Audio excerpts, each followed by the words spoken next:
प्रिय दिव्य आत्माओं, आपका हमारे YouTube चैनल में स्वागत है। आज के इस वीडियो में हम सबसे भ्रमित करने वाले टॉपिक पर बात करेंगे। वह यह है कि कलयुग की असली आयु क्या है। इस वीडियो को अगर आप ध्यान से देखेंगे तो आज के बाद यह भ्रम की स्थिति कभी नहीं होगी। कलयुग को लेकर वर्तमान में दो पक्ष मुख्यतः बन गए हैं। एक पक्ष 4,32,000 पर बिल्कुल विश्वास बनाए बैठा है और एक पक्ष वर्तमान के हालात और स्थिति को देखते हुए कलयुग को लगभग 5,000 वर्ष का ही मान रहे हैं। जो भी व्यक्ति कलयुग को 4,32,000 वर्ष को मानते हैं, उनकी गणना जो है वो किस बात पर है कि 12,000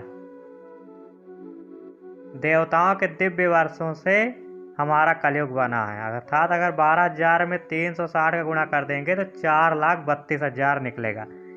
इसके पहले की जो गणना लिखी हुई है, अर्थात हमारे दिन, अयन, पक्ष, उत्तरायण, दक्षिणायन, सारी गणना पुराणों में सही लिखी गई है। यहीं से मिस्टेक आता है और इसको हम आपको पुराणों में ले चल के क्लियर करेंगे।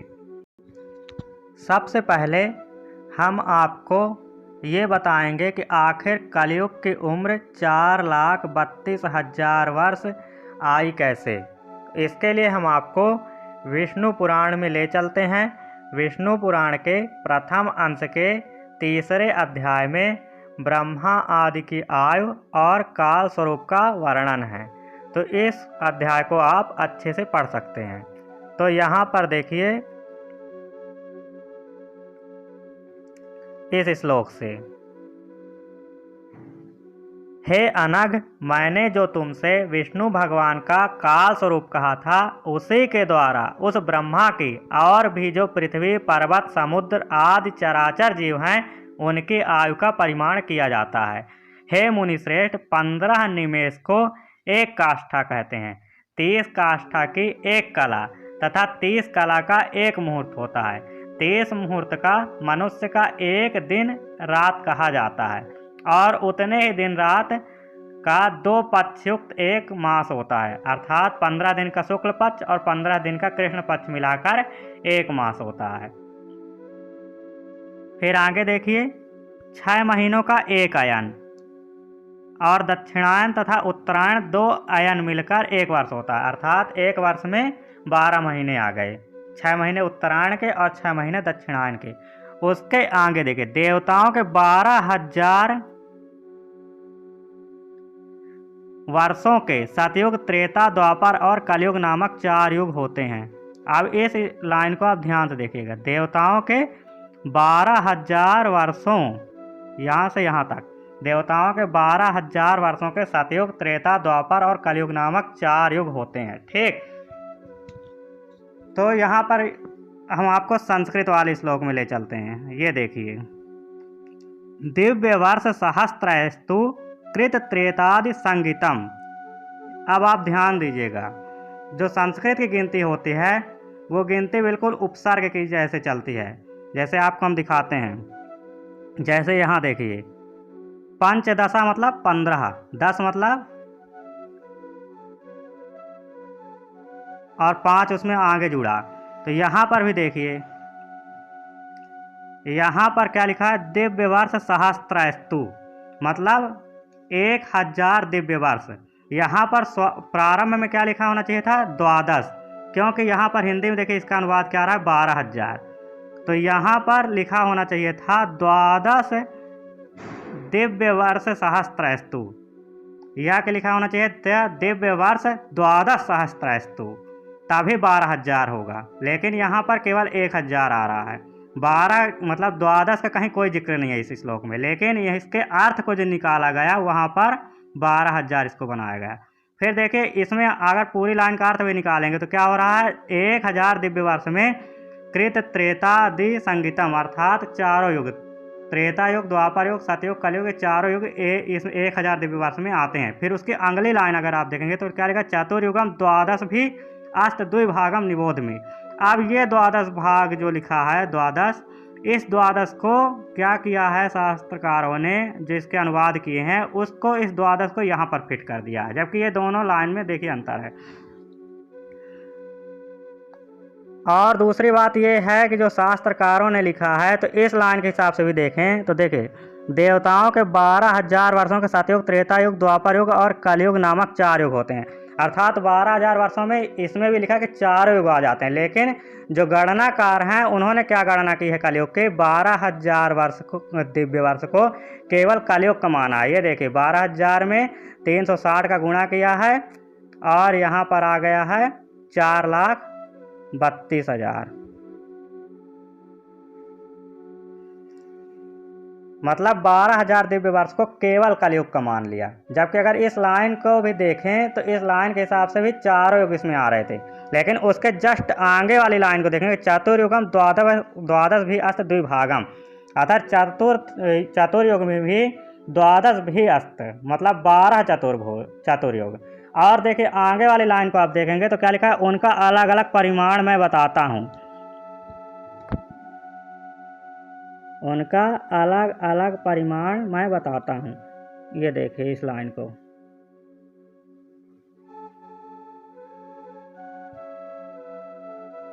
जबकि यहाँ पर क्या लिखा है इस श्लोक में द्विभागम, मतलब 2 भाग करता हूँ। यहाँ पर क्या आना चाहिए था, चतुर्युग है तो 4 भाग होना चाहिए था, अर्थात लिखना चाहिए था चत्वार भागम, लेकिन यहाँ लिखा है द्विभागम, द्वादश भी अस्त द्विभागम। अर्थात हो सकता है इसका अर्थ जो है वो अलग निकल रहा है, लेकिन हमारे शास्त्रकारों ने जो इसका अनुवाद किया है वो अलग किया हुआ है। वास्तव में क्या है, वास्तव में ये भी हो सकता है कि यहाँ पर देखिए दिव्य वर्ष सहस्त्रस्तु, अर्थात 1000 वर्ष में 4 युग आते हैं, और कितने आते हैं 1000 वर्ष में 12 चतुर्युग आते हैं, अगर इनके 2 भाग किए जाएं तो। लेकिन इन्होंने क्या किया, 12,000 वर्ष का केवल कलयुग बना दिया है, जो कि इस श्लोक में भी नहीं लिखा हुआ है। इन्होंने क्या किया है, 12,000 में 360 का गुणा किया और 4,32,000 वर्ष कलयुग निकाल दिया, और फिर इसी 4,32,000 में 2 का गुणा करके द्वापर युग निकाल दिया, 3 का गुणा करके त्रेता युग निकाल दिया, और 4 का गुणा करके सतयुग निकाल दिया। अब हम आपको दूसरे पुराण में ले चलते हैं और इसको बारीकी से समझाते हैं कि ऐसा इन्होंने क्यों किया है। भगवान राम और भगवान कृष्ण के बारे में प्रायः सभी लोगों को पता है, इसलिए हम पुराण में भगवान राम और भगवान कृष्ण के राज्य के समय ले जाकर आपको काल गणना का एक नमूना दिखाएंगे। आपको ले चलते हैं त्रेता युग में, जहां भगवान राम ने राज्य किया है। भगवान राम का जन्म रघुवंश में हुआ था और इनके पिता दशरथ थे। देख सकते हैं आज के दशरथ, और दशरथ के स्वयं विष्णु भगवान ने राम रूप से अवतार लिया था। फिर देखिए दशरथ ने अपने पिता के समान काल तक राज्यभार संभाला था, और राम ने 11,000 वर्ष तक राज्य किया। राम ने 11,000 वर्ष तक राज्य किया था। तो आपको संस्कृत में भी दिखा देते हैं भगवान राम ने कितना राज्य किया है। ये देखिए, 11 सहस्त्राणि राम राज्यम प्रकीर्तितम। 11 मतलब 11, सहस्त्राणि मतलब 1000। 11,000 वर्ष ने भगवान राम ने राज्य किया, 11,000 वर्ष तक भगवान राम ने राज्य किया था। तो आपको ये पता होगा कि भगवान राम जब राजगद्दी में बैठने वाले थे अयोध्या में, तो उस समय उनको उम्र 30 साल भी नहीं थी, और उस समय उनको वनवास हो गया। वो वनवास गए, रावण का वध किया, 14 साल बाद वापस आए और अयोध्या की राजगद्दी में बैठ गए। तो भगवान राम जब 50 साल के आसपास थे, तभी उनके लव और कुश थे, कुश 2 पुत्र भी हो गए थे। तो सोचिए, अब आपको दिखाते हैं कि 50 साल भगवान राम थे, 50 साल के, तब उनके लव और कुश पुत्र हो गए। फिर भगवान राम ने राज्य कितना किया, 11,000 साल। ठीक, तो कितना हो गया उम्र, 11,050 साल। तो हम लगभग में ले चलते हैं 11,000 साल। फिर देखिए इनके आगे देखिएगा, तस्य पुत्राः कुशो नाम राज्यम 10 सहस्त्रकम, अर्थात उनके पुत्र कुश ने 10,000 वर्ष तक राज्य किया। देखिए 10 सहस्त्रकम, 10,000 वर्ष तक। तो भगवान राम के जो पुत्र थे उन्होंने कितना राज्य किया था, 10,000 वर्ष तक। तो सोचिए 11,000 साल के भगवान राम थे, 11,050 साल के आसपास, और जब कुश गद्दी में बैठे तो 11,000 साल के कुश भी हो गए, और 10,000 साल इनके पुत्र भगवान राम के पुत्र ने राज्य जब किया तो इनकी उम्र कितनी हो जाएगी? 11 10 21,000 साल। अब सोचे जब 21,000 साल इनके पुत्र की कुश की उम्र 21,000 साल की रही होगी, तो 21,000 से 50 या 100 साल कम उम्र इनके पुत्र कुश के पुत्र की रही होगी। किसकी? अतिथि की।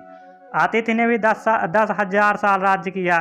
क्रम से जितने पुत्र होते गए सब 10,000 साल राज्य करते गए। तो सोचिए उनकी उम्र 10,000 साल और बढ़ती जा रही है, मतलब उम्र जो है डबल होती जा रही है, और बढ़ती जा रही है, और बढ़ती जा रही है। तो क्या किसी युग में ये नियम होता है?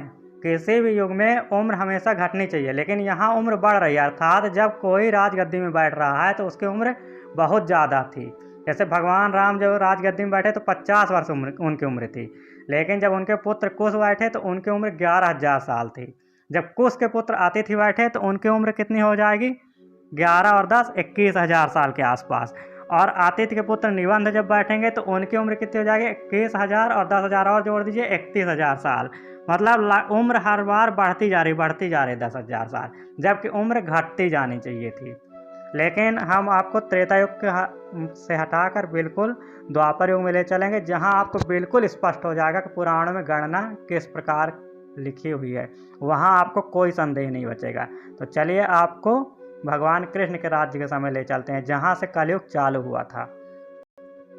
देखिए फिर इस भूतल पर भगवान कृष्णचंद्र ने 135 वर्ष तक प्राणियों को सुखी बनाकर पश्चात गोलोक प्रस्थान किया। अर्थात भगवान कृष्ण ने 135 साल राज्य किया था, और इसके बारे में यहाँ संस्कृत में भी लिखा है।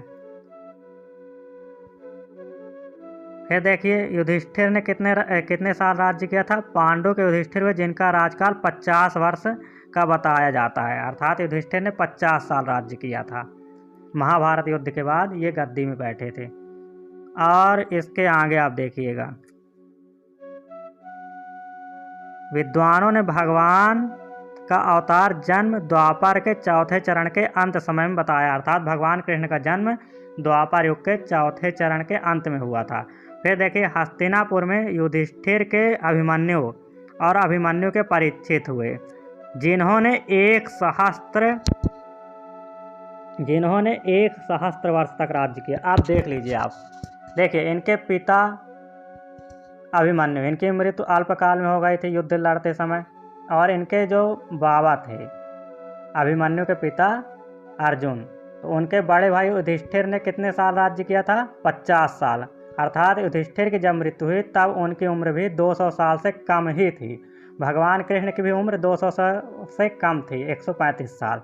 तो ये लोग 200 साल तक भी उम्र नहीं जिए, लेकिन इनके देखिए नाती जो हुए परीक्षित, इन्होंने कितना साल राज्य किया? 1,000 साल। पुराणों में देख लीजिए आप, 1,000 साल लिखा है, जबकि सबको अच्छे से पता है कि परीक्षित भी ज़्यादा साल तक राज्य नहीं किए थे।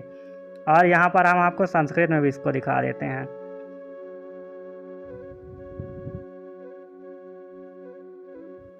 राज्य में एक सहस्त्रम ततोभूत जन्मेजया, 1,000 साल तक परीक्षित ने राज्य किया था। और फिर उसके आगे भी देखिएगा आप,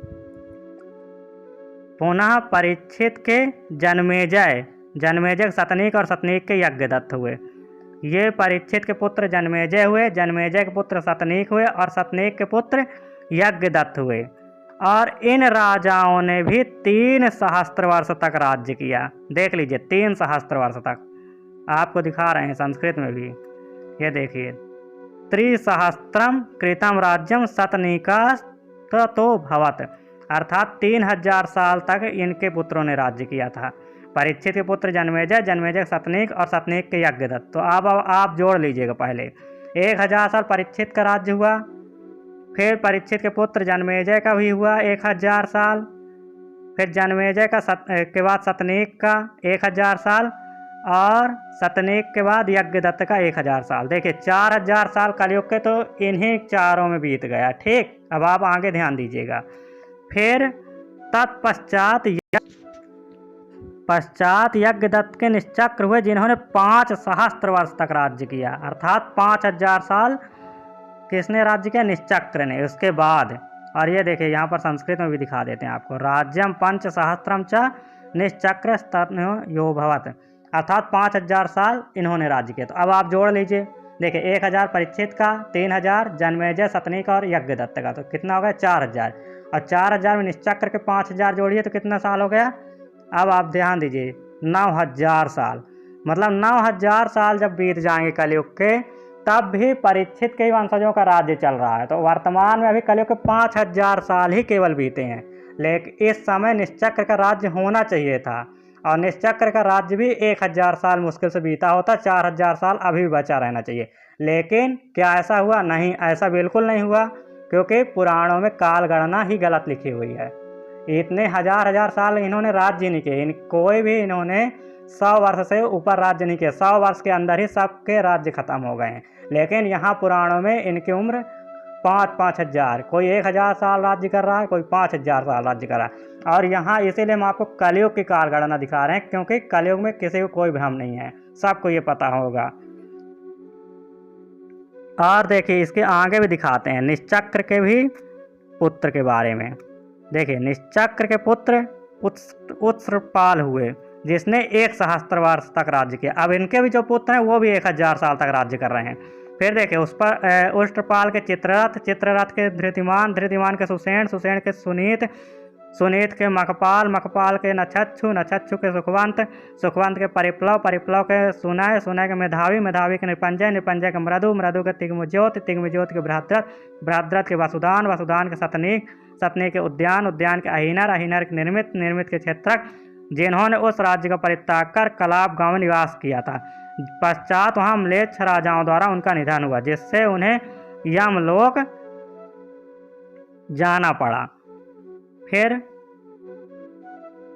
अनंतर नारद के उपदेश द्वारा उनके पुत्र प्रद्योत ने म्लेच्छ यज्ञ आरंभ किया, जिससे उन्होंने म्लेच्छों का समूल नाश किया। तो आप ये देख सकते हैं कि ये जो काल गणना लिखी हुई है, तो 9000 साल तक, तो 9000 साल जब खत्म हो गए कलयुग के, तब तक तो निश्चक्र का ही राज्य रहेगा। उसके बाद जब ये पुत्र राज्य करते तो और लंबा कलयुग खिंचता। तो राजा परीक्षित के वंशजों में ही केवल राजा परीक्षित ने 1000 वर्ष राज्य किया, 3000 वर्ष जन्मेजय सतनीक और यज्ञदत्त ने किया, और 5000 वर्ष निश्चक्र ने किया। अर्थात अभी वर्तमान में निश्चक्र का राज्य होना चाहिए। और निश्चक्र के बाद भी 15-20 इनके वंशजों के राज्य करने के बाद प्रद्योत का जन्म हुआ, और प्रद्योत म्लेच्छ हंता नाम से विख्यात हुए, क्योंकि प्रद्योत ने क्या किया था कि जितने विदेशी थे, जो आर्य सभ्यता के समर्थक नहीं हैं, जितने भी विदेशी हैं, चाहे वो किसी दूसरे धर्म को मानने वाले कोई भी हों, उन सब को संहार किया था, सबका वध किया था। और इन्होंने कितने वर्ष राज्य किया है ये भी आप देख सकते हैं, 10 सहस्त्र वर्ष, मतलब 10,000 साल राजा प्रद्योत ने राज्य किया। तो इस हिसाब से आप सोच सकते हैं कि कलयुग के लाखों वर्ष भी व्यतीत हो जाएंगे, तब भी राजा परीक्षित का ही वंश चलता रहेगा राज्य के मामले में। और फिर देखिए राजा परीक्षित के ही वंशज के प्रद्योत और उनके भी जो पुत्र हुए वो हुए कौन? वेदवान। और वेदवान ने कितना वर्ष राज्य किया ये देख सकते हैं। वेदवान ने भी 2 सहस्त्र वर्ष तक राज्य किया। उस समय म्लेच्छ कलयुग स्वयं नारायण की पूजा करके दिव्य स्तुति से उनकी प्रार्थना कर रहा था। तो परीक्षित के वंश इतने लंबे समय तक राज्य किया और कलयुग का हनन हो रहा था, क्योंकि ये म्लेच्छों का संहार कर रहे थे जितने भी विदेशी भारत आ रहे थे। तो इसलिए कलयुग हिमालय गया और वहाँ पर भगवान कृष्ण की भक्ति करने लगा था, ताकि कलयुग के विस्तार के लिए भगवान इनको आशीर्वाद दें। तो आप ये सोच सकते हैं कि लाखों वर्ष तक तो परीक्षित का ही वंश चलना चाहिए पुराण के हिसाब से, जो कि नहीं चला। ये घटनाएं घटी ही नहीं, क्योंकि परीक्षित के एक वंश में किसी ने भी 100 साल या 50 साल से ऊपर राज्य किया ही नहीं था, और इसीलिए इनका जो वंश था वो जल्दी समाप्त हुआ और इनका राज्यकाल भी जल्दी समाप्त हुआ। और यहाँ तक आप देख सकते हैं पीछे के 2000-2500 साल पहले के जो इतिहास है कलयुग में, उस समय भी देख सकते हैं मौर्य वंश ये सब आ गए थे। तो राजा जबकि पुराण के हिसाब से वर्तमान में ही निश्चक्र का राज्य होना चाहिए था, क्योंकि निश्चक्र 5000 वर्ष तक अकेले राज्य करने वाले थे, जो कि परीक्षित के ही वंश में जन्मे थे। परीक्षित के बाद ही जन्मे थे।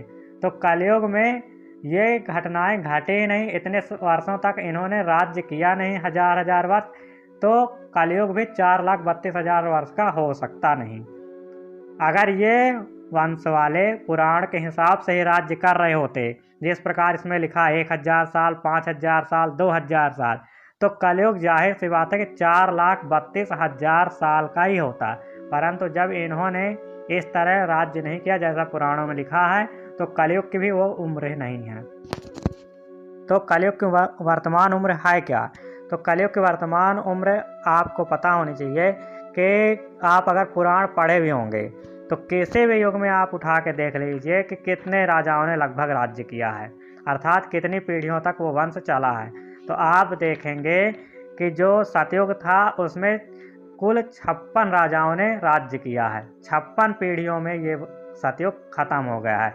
अर्थात अगर पूर्ण आयु के हिसाब से देखा जाए तो मनुष्य के 50 वर्ष के पूर्ण आयु के बराबर ही एक युग होता है। ऐसे ही त्रेता युग को देखेंगे तो त्रेता युग में भी 65 रघुवंशी राजाओं ने राज्य किया है। ऐसे द्वापर युग में भी 100 से कम ही राजाओं ने राज्य किया है। ऐसे कलयुग में भी होता है। तो कोई भी युग हो, उसके जो मूल आयु होती है कितने वर्ष होती है, जो उस वर्ष, जो उस युग में उस मनुष्य के जो पूर्ण आयु होती है उसके 50 गुना के बराबर होती है लगभग।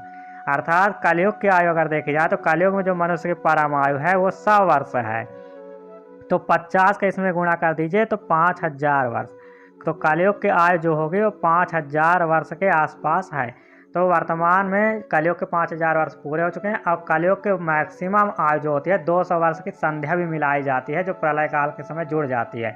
तो 5200 साल के आसपास ही कलयुग की अधिकतम आयु होती है।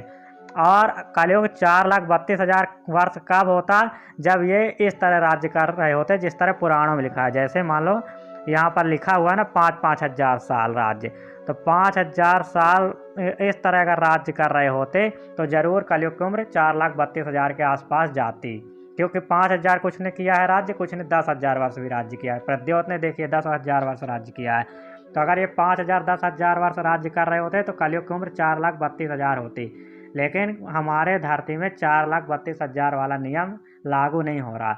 ये 4,32,000 का नियम हमारे पैरेलल वर्ल्ड में चल रहा है। अर्थात आपने सुना भी होगा कि इस ब्रह्मांड में कई और धरतियां भी हैं, तो किसी दूसरी धरती में यही नियम फिक्स चल रहा है। लेकिन हमारी धरती में ये नियम लागू ही नहीं हुआ, क्योंकि जैसा पुराणों में लिखा जितने वर्ष राजाओं को राज्य करना चाहिए था उतने वर्ष इन राजाओं ने राज्य किया ही नहीं। तो वर्तमान में ही कलयुग की उम्र समाप्ति का समय चल रहा है। ये यहाँ से क्लियर हो जाता है। अब आपके ऊपर हम छोड़ते हैं, आपको जो मानना है आप उसके लिए बिल्कुल स्वतंत्र हैं। आप कलयुग की उम्र 4,32,000 वर्ष भी मान सकते हैं और 5,000 वर्ष के आसपास भी मान सकते हैं। लेकिन हमारा आपसे कहना यही है कि हर व्यक्ति को उत्तर प्राप्ति के लिए स्वयं ही संघर्ष करना चाहिए। ये नहीं कि आपने कहीं हिंदी में अनुवाद पढ़ लिया कि 4,32,000 वर्ष होता है तो बस आप बिल्कुल वेद व्यास ही स्वयं को समझ बैठते हैं कि हाँ कलयुग की उम्र 4,32,000 वर्ष ही होगी। आपको पुराण में दूसरे चीज़ों पर भी ध्यान देना चाहिए कि क्या उसी प्रकार जैसे पुराणों में लिखा है वैसे ही इस धरती में राज्य भी चले हैं। तो आप देखते कि कलयुग में वैसे राज्य चले ही नहीं हैं। न परीक्षित ने 1,000 साल राज्य किया है, न परीक्षित के पुत्रों ने 1,000 साल राज्य किया है, और न ही उनके नाती ने 5,000 वर्ष राज्य किया है। जब ऐसी घटनाएं घटी ही नहीं तो कलयुग के 4,32,000 वर्ष होने का प्रश्न ही नहीं उठता है, क्योंकि कलयुग की काल गणना इन्हीं पर ही बेस्ड थी। तो आप ये समझ चुके होंगे। और आगे आप अगर ये देखेंगे कलयुग समाप्त कब होगा तो इसके लिए भागवत पुराण में इसका एक श्लोक आया है। तो आप ये देख सकते हैं कि कलयुग कब समाप्त होगा और सतयुग कब प्रारंभ होगा। सतयुग कब प्रारंभ होगा इसके लिए भागवत पुराण में श्लोक आता है 12 स्कंद के 2 अध्याय के श्लोक नंबर 23 और 24 में इसका वर्णन आता है।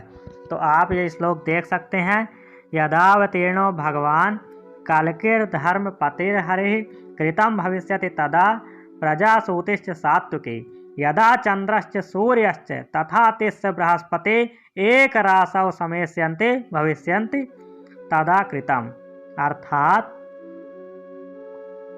प्रजा के मनोहारी भगवान हरि जब काल के रूप में अवतार लेंगे तब सतयुग का प्रारंभ होगा।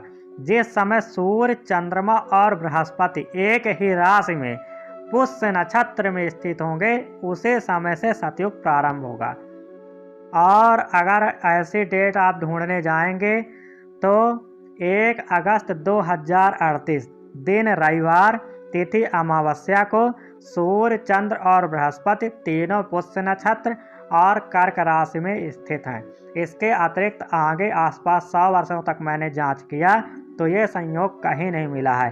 अतः सतयुग के दृष्टि से, कलयुग से सतयुग परिवर्तन की दृष्टि से 1 अगस्त 2038 का दिन महत्वपूर्ण माना जा सकता है। वैसे भी इस दिन की अगर ग्रह स्थितियों पर आप विचार करें तो ये दिन तब भी ऐतिहासिक घटना वाला ही साबित होगा। ये दिन बहुत ही महत्वपूर्ण साबित होगा। और कलयुग की उम्र जो है वो 5000 वर्ष से लेकर 5200 वर्ष तक है, क्योंकि 200 वर्ष की संध्या जुड़ती है इसके कलयुग की, और 200 वर्ष की संध्या जुड़ती है सतयुग की, जब सतयुग प्रारंभ होता है। प्रलय बीच में रहती है और प्रलय इसी बीच में घटती भी है। तो आपको आशा है कि ये वीडियो समझ में आया होगा। आगे हम अन्य रहस्यों पर चर्चा करेंगे। आप हमारे चैनल से जुड़े रहें। इस वीडियो का मकसद केवल आपको काल गणना दिखाना था कि पुराणों में काल गणना किस आधार पर लिखी हुई है। ये पुराण गणना जो है वो हमारे धरती पर लागू नहीं हो रही है, क्योंकि हमारे धरती में कलयुग में राजाओं ने उस प्रकार राज्य नहीं किए जिस प्रकार पुराणों में लिखे हुए हैं। ये हमारे ही ब्रह्मांड के किसी अन्य धरती पर यह घटना घटित हो रही है, हमारे धरती पे नहीं घटित हुई है। और हमारे धरती में कलयुग जो है वो 5200 वर्ष के आसपास का ही है। तो आप ये समझ चुके होंगे। आपको धन्यवाद। आप हमारे चैनल से जुड़े रहें।